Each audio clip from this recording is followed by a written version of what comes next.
When I make videos, I don't read things. I want you to come with me on a journey as we discover it together. So it's not rehearsed, it's not scripted. I just speak naturally and you just join along in the ride, really.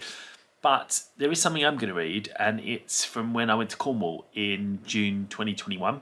I've not been to Cornwall loads of times, but I love Cornwall. And I've obviously got ancestry from Cornwall, which I've known for a long time.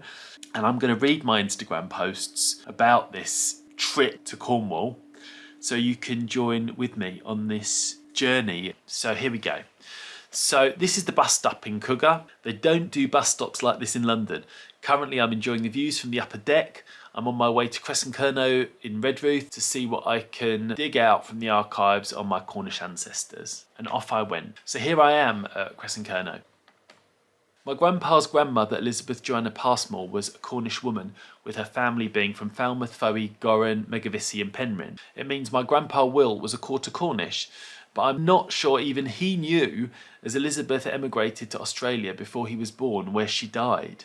I found and visited great-great-grandmother Elizabeth's headstoneless grave in Melbourne when I was there, and now here I am, back at the Cornish Archives, Kresen Kernow, finding out more about her family.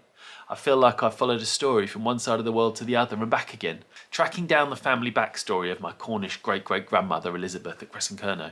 I've looked at these Quaker records, her own grandmother, Elizabeth Osborne Bastian, whose birth is recorded in the Quaker birth registers for Cornwall in 1790. I've photographed the pages and I will look through them at home. In the end, all most of us will become is a name recorded somewhere. I think our ancestors would like the thought of their future generations looking them up. On the way to St Austell.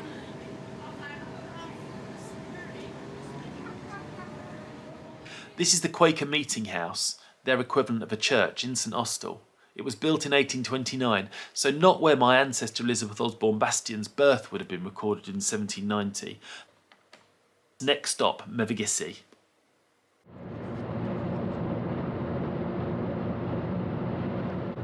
St Peter's Church in Mevagissey. All the long grass, look at that. Another beautiful day as well. I came here to the churchyard at Mevagissey to look for the grave of my 6 times great-grandparents, Edward and Catherine Michell, who died in the 1770s and were both buried here. So I started looking for those of 18th century style amongst all the old stones, but no luck.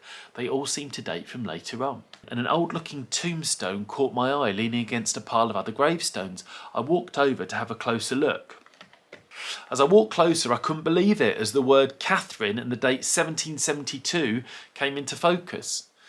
It was a bit of a whim coming here today, but I had gone and found the stone I was looking for. But where was her husband, Edward Michell's stone? As I turned to carefully lower Catherine's stone back down, unexpectedly facing me was another inscription. Edward's name had been carved on the other side, a double-sided tombstone. I'd found them both. Previous researchers had done a lot of work tracing his Michell line backwards, and last year I was pretty amazed to see that his line could be traced back 1,000 years. Edward's ancestor, and therefore also my ancestor, is known because he was from Normandy and he came to England in 1066. His name was Michell de Bures and he fought at the Battle of Hastings. I love looking back at the people before me and imagining their worlds and their lives. But no matter what interesting or notable people we find in our heritage, it's still our own actions and what we do now that really matters. And that day, and exploring my ancestors' roots in Cornwall was really special, and I won't forget that day. One of the things I said I was going to do that I haven't is to look at those records again, the photographs I took in the archives of the Quaker records. It's funny how you sort of put things in a drawer. Well, it's not a drawer, it's in like Google Photos. And then you come back to have a look at it afterwards. But we're going to find out what is in these old records.